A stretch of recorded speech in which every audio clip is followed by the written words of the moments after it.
There are places where the line between our world and the next is thin. In 1966, Morro de Vintem, also known as Vintem Hill, was one of those places.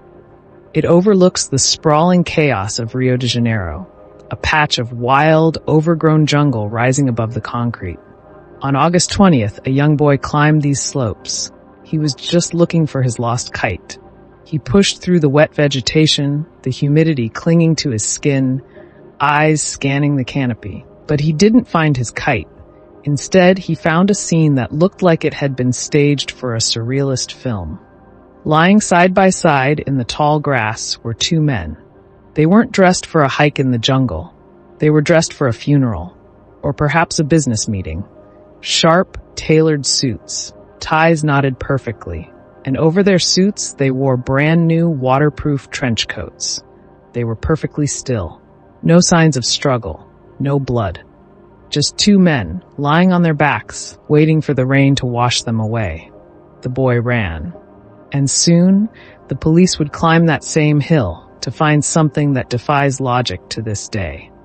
When the authorities arrived, the strangeness of the tableau escalated. The terrain was rough, muddy, and difficult to traverse. Yet their suits were pristine. But it was their faces that stopped the seasoned detectives in their tracks. Covering the eyes of both men were masks. They weren't carnival masks. They were crudely fashioned from sheets of lead, cut by hand, and designed to shield the eyes completely. Lead is used for one thing: protection against radiation. Protection against a light so blinding, it can burn the retina. Why would two men hike up a hill in suits, lie down in the grass, and cover their eyes with heavy metal? They looked like sleeping astronauts marooned on a primitive planet. They had prepared for an event that no one else could see. And next to them, the police found an empty water bottle, a towel, and a notebook. But we will get to the notebook later. First, we must ask, who were the men behind the masks? Their names were Manuel Pereira da Cruz and Miguel José Viana.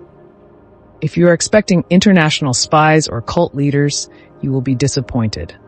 Manuel and Miguel were electronic technicians from the small town of Campos dos Goitacazes. They were nerds. They were the men you called when your television went fuzzy or your radio stopped catching the signal. They were relatable, intelligent, and quiet. They had families. They had jobs. They spent their days surrounded by copper wire, vacuum tubes, and schematics. But in the quiet hum of their workshop, amidst the soldering irons and the spare parts, Manuel and Miguel were looking for a frequency that didn't exist on any standard dial. They were men of science, yes. But they were obsessed with the idea that science was the key to unlocking the supernatural. To understand their death, you must understand the era. Brazil in the 1960s was a melting pot of Catholicism, Spiritism, and the exploding interest in UFOs. For Manuel and Miguel, these weren't separate worlds. They practiced what they called scientific Spiritism. They believed that with the right equipment, the right voltage, and the right frequency, they could communicate with extraterrestrials or perhaps spirits from the beyond. They gathered in their garage, not to fix toasters, but to build bridges to the unknown. They were part of a local circle of seekers. Friends reported that in the weeks leading up to their death, the men were excited. They claimed they were on the verge of a breakthrough. They had made contact, and now they had been given instructions. August 17th, 1966. The last journey begins. Manuel and Miguel told their families they were traveling to Rio de Janeiro to buy supplies for their workshop and possibly a used car. They boarded a bus with a significant amount of cash, roughly the equivalent of $1,000 today. They arrived in Rio as the rain began to fall. But they didn't go to the auto parts store. They didn't buy vacuum tubes. Instead, witnesses saw them purchase 2 waterproof raincoats. They were nervous. They checked their watches constantly. They were men on a schedule. They had the suits. They had the masks hidden in their pockets. And now they had the coats. They were preparing to face the elements. They were preparing to climb Vintem Hill. They had a date with destiny at 4:30 p.m., and they were terrified of being late. The timeline of the dead is often written in water. At the base of Vintem Hill, a witness saw Manuel and Miguel stop at a small bar. They bought a bottle of mineral water. They seemed anxious. They kept checking their watches as if the minutes were slipping through their fingers like sand. It was raining now, a heavy, soaking downpour.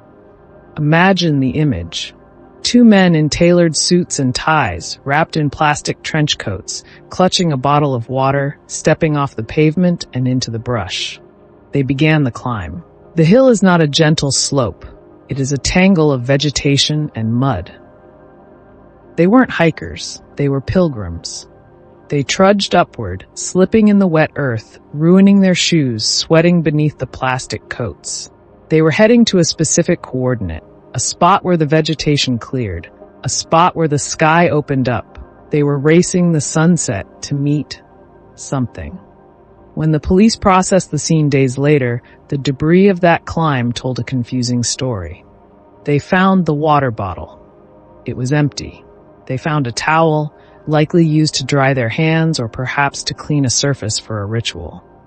But it was what they found in Miguel's pocket that ruled out the most common motive in Rio de Janeiro: money. A significant amount of cash was still in his pocket. If this were a robbery, the thief was incompetent. If this were a murder for hire, the killer left the bonus behind. No, Manuel and Miguel were not victims of street crime. They walked to that spot. They drank their water. They laid out their towels, and they lay down in the grass willingly. They weren't forced. They were waiting. But waiting for what? The answer lay in a small, damp notebook tucked into a suit pocket. This is the oracle moment. This is the text that turned a double death into a legend. Inside the notebook, written in a hurried shorthand script, were instructions. Not a diary, not a suicide note. Instructions. It read 16:30, be at the agreed place. 18:30, ingest capsules. After effect, protect metals, wait for mask signal. Let's analyze that. 4:30 in the afternoon. They arrive at the spot. 6:30 in the evening. Twilight. The sun is gone. They take the capsules. Protect metals. Wait for mask signal. The syntax is strange. It sounds technical. It sounds like a procedure checklist for a launch. They believed that once the capsules took effect, they needed to shield their eyes and perhaps protect metals from a signal that was coming from the sky. But what were the capsules? And what kind of signal requires lid shielding? The police scoured the grass. They searched the pockets. They found no bottle of pills, no syringe. The capsules mentioned in the note were gone, consumed. So we enter the realm of high strangeness. In the spiritualist circles of 1960s Brazil, there was a belief that the mind had to be tuned to. Were these capsules poison? Or were they psychedelics? LSD, mescaline, or a homemade compound cooked up in their electronics workshop. The theory is seductive. They believe the capsules would induce a trance state, the effect. In this state, the veil would lift. The UFOs, or the spirits, would appear in a blaze of light. A light so bright they needed lead masks to survive it.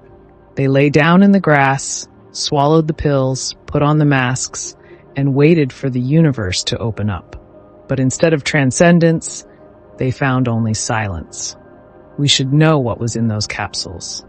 Toxicology is a basic science, but the tragedy of the lead masks case is also a tragedy of bureaucracy. By the time the bodies were hauled down the hill, they had been baking in the Rio heat for days. The decomposition was advanced. The coroner's office was overwhelmed, underfunded, and chaotic. The organs were too damaged to test. The samples were mishandled. The report came back inconclusive. There was no poison detected, no drugs detected. Not because they weren't there, but because time had erased them. The physical evidence of their ritual had rotted away, leaving us only with the masks, the note, and the mystery. They died waiting for a signal, and the investigation died waiting for a result. Why lead masks? In the forensic world, they make no sense, but in the folklore of the 1960s, they fit perfectly. This was the height of the space age. The public imagination was seized by the idea of visitors from the stars. And the prevailing belief among ufologists of the time was that extraterrestrial craft didn't just bring peace, they brought radiation. It was believed that the propulsion systems of these craft emitted a light so pure and intense that it could blind a human observer instantly. Manuel and Miguel were technicians. They understood physics, or at least they thought they did. If they believed they had successfully contacted a craft, and that craft was coming to Vintem Hill at 6:30 p.m., they would need protection. The instructions: after effect, protect metals, wait for mask signal. Did they believe the signal was the landing lights of a starship? And here's the detail that keeps the skeptics awake at night. On the evening of August 17th, residents living near the hill reported seeing strange, luminous objects hovering over the summit. A multicolored ball of light, silent and watching. Was it a coincidence? Or did something actually arrive that night, find two men waiting in the grass, and leave them behind? But there are monsters closer to home than Mars. Manuel and Miguel were not operating in a vacuum. They were members of a group, a brotherhood of scientific spiritists. And in every brotherhood, there is a leader. Investigators found that the men had been in contact with other local mystics, men who conducted intense experiments involving fasting and strange compounds. The cult theory suggests that Manuel and Miguel were the victims of a charismatic predator, a guru who promised them transcendence but delivered death.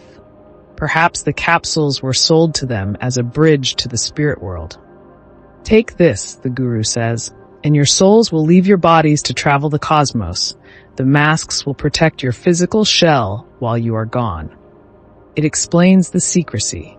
It explains the ritual. They weren't committing suicide. They were embarking on a trip they fully expected to return from.